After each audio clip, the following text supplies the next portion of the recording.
Pope Francis is wondering about the reality of any just war. He just puts a question mark there.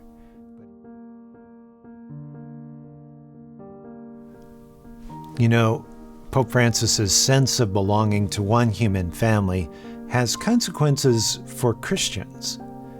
He says we're not to impose our own ideologies, our own way of experiencing God on the rest of the human family, but rather engage in a respectful dialogue, but not a violent defense of the truth.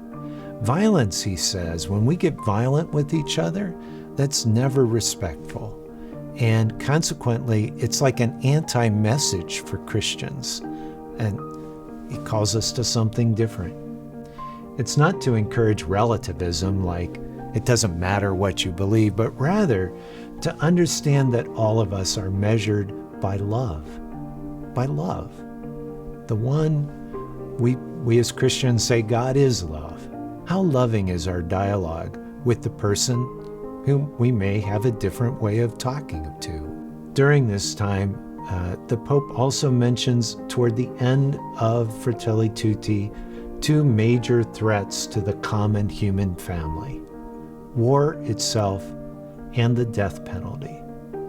For war, even though St. Augustine said that there was a legitimate time at times for a just war, it was a time when we had the most effective element was how far you could throw a spear.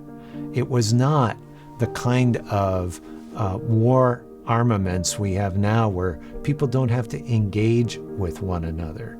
Pope Francis is wondering about the reality of any just war. He just puts a question mark there, but he invites more conversation around that. As for the death penalty, St. John Paul had mentioned that the death penalty could only be used in the most extreme kind of situations where you had absolutely no way of containing that person if they were a threat to society.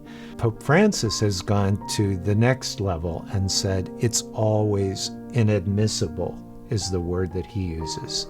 He takes St. John Paul's tiny little crack and just says, no, we really need to close that crack and say the death penalty is inadmissible for Christians.